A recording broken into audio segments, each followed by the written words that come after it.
In today's episode of Concrete Play, let's learn how to put vignettes into your games to make your game worlds more interesting. What's a vignette? Well, it's any story beat that's not part of the main storyline. For example, if you're in an action game and you're shooting at monsters all the time, at some point you have to stop. You have to pull back and let the player rest a little bit. And at that point, one of your companions might turn to you and say, "I used to play football professionally, you know." And another companion might say, "Oh yeah, I was a huge fan back in the 60s when you won the Super Bowl." That's a vignette. It has nothing to do with the overall game or plot or any of that stuff. It's just a moment to build the pacing back up and to build characterization and to create an emotional and thematic core. That's what a vignette does. So let's talk about how to actually achieve that in more concrete terms. I find that there are two basic kinds of vignettes, and the first kind is a pacing vignette. Now, a pacing vignette is just something you use to pull the player back into the game when the pacing gets too slow. Generally speaking, this is after some kind of tense moment. You've lowered the pacing back down, the boss fight is over, and the player is just la la la la la, walking through the town or whatever, nothing's happening. Or you're deep in the outside forest and just wandering around at random. And at some point, the player's going to go, okay, there's nothing happening. All of that adrenaline is worn off. I'm no longer interested. And then they fall asleep. So what you do is you re-engage the player using a vignette. Or two or three, however many you need, depending on the situation.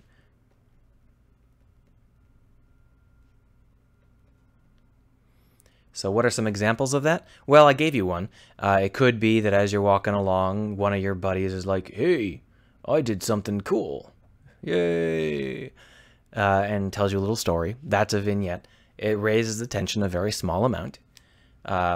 Raises the pacing just a touch, just enough to pull the player forward without actually making them, engage their brains. Sometimes you might see scenery and set dressing used. For example, there might be a shrine to a forgotten cat god, and that's literally all it is.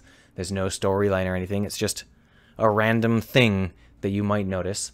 Or, maybe it has a skeleton that smoked some cigarettes and some bourbon when it died. Fallout-style storytelling. That's also a vignette. It doesn't have to be interactive if you don't need it to be. This is also not going to make the player's tension go up very much. It's just going to be enough to keep them moving forward. But you can also mix in gameplay with vignettes. There's no reason not to. So for example, you might find that there is an evil wolf thing up here. But rather than it just being a random evil wolf thing, it's actually an evil wolf thing which is someone's pet. That's a vignette. It involves a fight. It involves discovering that it's someone's pet. Maybe it involves a forlorn owner. "Oh no, you killed Fluffy." Who knows, right? These can be long or these can be short. If they're not involved in the main line of the play, I still consider them to be vignettes. So for example, as you're wandering through the forests in Skyrim, you'll sometimes come across like huge castles with like 18 floors. And you'll be like, oh my gosh. I consider those to be vignettes because the actual stories tend to be quite short and simple, but there's a lot of gameplay there to pull you back into the game. So all of these are perfectly valid options, and to be honest, anything you can think of is a perfectly valid option. The point is, you need to raise the pacing sometimes, and it's easiest to do that if you coat whatever you need in a vignette. If you need to raise the pacing a lot, or for a long time, you put in gameplay, and then you coat that in a vignette. If you only need a little bit of a boost just to keep the players stringing along, you put in some commentary or a fun piece of set dressing. These are simple techniques that you can use, and they're relatively hard to get wrong. Unless you radically misunderstand the player's pacing requirements, these are going to work, even if they're kind of bad and don't perfectly fit. So that is the first thing that I think about when I think about vignettes, is using them to raise the pacing. But the thing is, that's not what vignettes are best at. If you are playing an RPG and you say, "Oh, this RPG's really got me interested, the storytelling is so good," generally speaking, you're not talking about the main storyline. It's pretty rare for an RPG to have a main storyline that is interesting enough to keep your attention. you're really talking about all of the vignettes that make up the world. RPGs are literally made of vignettes. So let's talk about the second thing vignettes do. They create emotional and thematic cores. So in this situation, rather than thinking about one vignette here, one vignette here, one vignette here, you create a huge pack of vignettes that are all pointing to the same emotional or thematic core. And then the player experiences all of those in whatever order they happen to want. You need to have them come in from a lot of different angles so that no matter what sort of emotion the player is feeling, there is a vignette that will drive them towards feeling the one that you want them to feel. This is not quite as complicated as it sounds, and it's a great way to think about building your cities. So let's go ahead and give an example. Let's say that we are going to want to have a theme of woodsy village. We're building a fantasy RPG, and we want the player to feel like they are in some backwoods village that's cute and rustic, and there's not really anything dangerous here, and it's far away from everywhere. Well, what we would do is we would start to brainstorm things that would show us and show the player that they were in this woodsy village. This is our theme. How can we make the player feel this in their bones? And how can we approach it from a bunch of different angles so that regardless of what sort of person the player is, they get the feeling of woodsy village?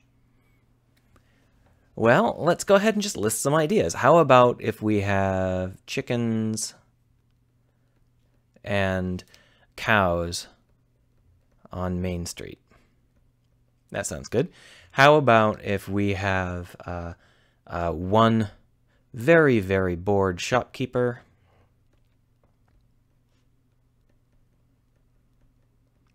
and then we'll have one very, very boring blacksmith, and the blacksmith will be like, sure, I can build you you know, horseshoes, but if you need anything complex, you better go over to the main town. And the shopkeeper's like, oh, you know, we don't have very much, but we'll show you what we got, I guess. Then, of course, we want to spice it up some, so let's go ahead and put in the kid that wants to be in a band.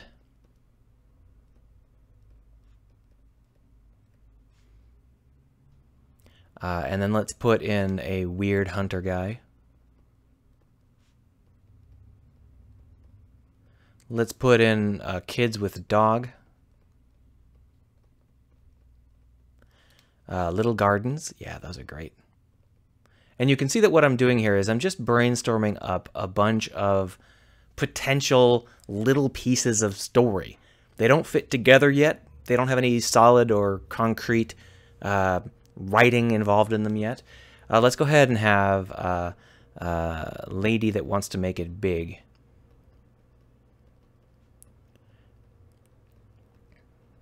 And so this lady wants to move out, and she's really annoyed by the small town lifestyle. Let's go ahead and have the one bar and the one pretty girl that works there. And everybody hits on that one pretty girl because she's the only pretty girl in the town.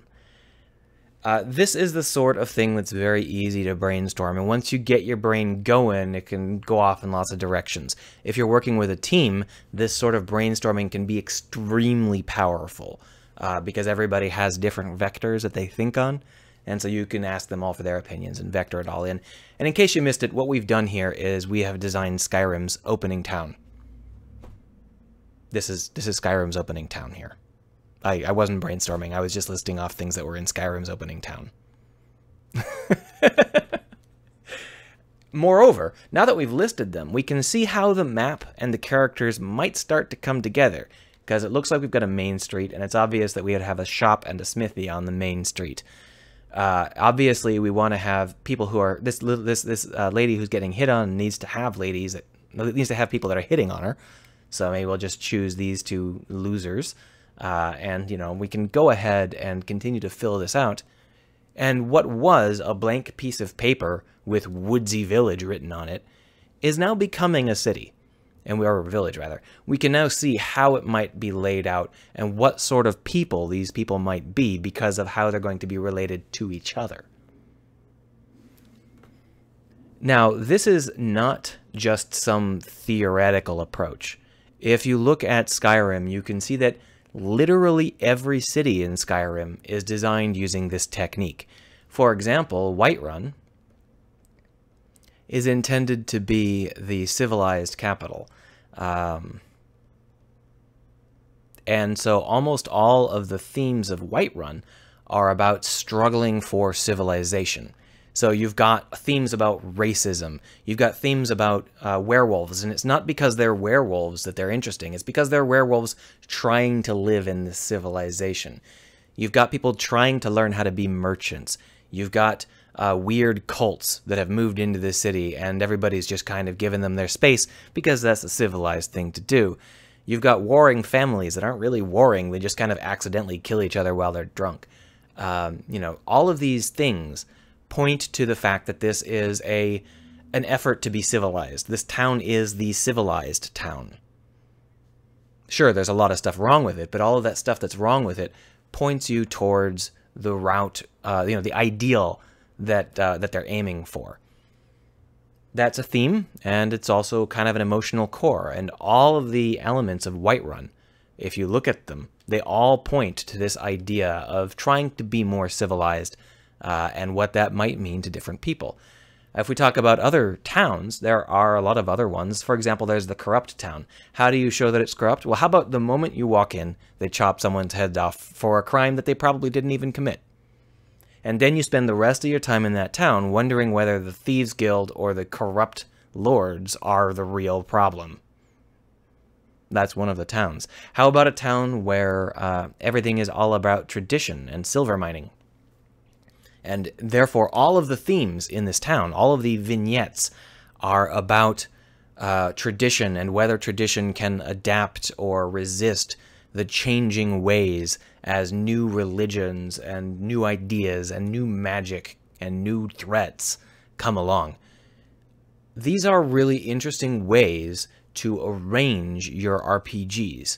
And in some respects, you can even do this with non-RPGs. What you do is you think of the themes that you want in your game. And I don't mean highfalutin themes like man versus nature or something like that. I mean things like woodsy village, civilized town, volcano, I don't care. And then you sit there and you brainstorm things that can be turned into vignettes. The key here is that when you're brainstorming these things, you have to make sure that your theme is being approached from a lot of different directions. You need to use a lot of different angles to lure the player in, regardless of how they're feeling at any given moment. Once the player is at the center, all of these vignettes apply fine, but until they reach the center, you need to cast a wide net. So because of that, you can't have Whiterun, you know, the civilization part of Whiterun. This is a civilized town. You can't just sit there and talk on and on and on about how it is civilized. You have to talk about the struggles to be civilized and the problems that are caused by being civilized, and the weaknesses in their concept of civility. So these are really interesting things. You need to approach the theme from a lot of different vectors. You're basically creating a spider web rather than just a line of vignettes. Obviously, it's also going to be restricted by your fundamental capabilities. In Skyrim, for example, there are children. So a lot of these themes can involve children. A lot of these vignettes can involve children. If you don't have children in your game, that's not going to be as easy. For example, Bastion. Bastion is a game where the world doesn't even exist until you start to move through it. It would be difficult to add in vignettes that were as flexible as this, because Bastion doesn't really have any central areas where the vignettes can be gathered. It doesn't really have NPCs that can have ongoing talks and stuff like that. So these kinds of constraints are going to vary from game to game. But the basic idea is you want to cast a wide net and pull the player into the theme that you're going for. It's a very powerful approach.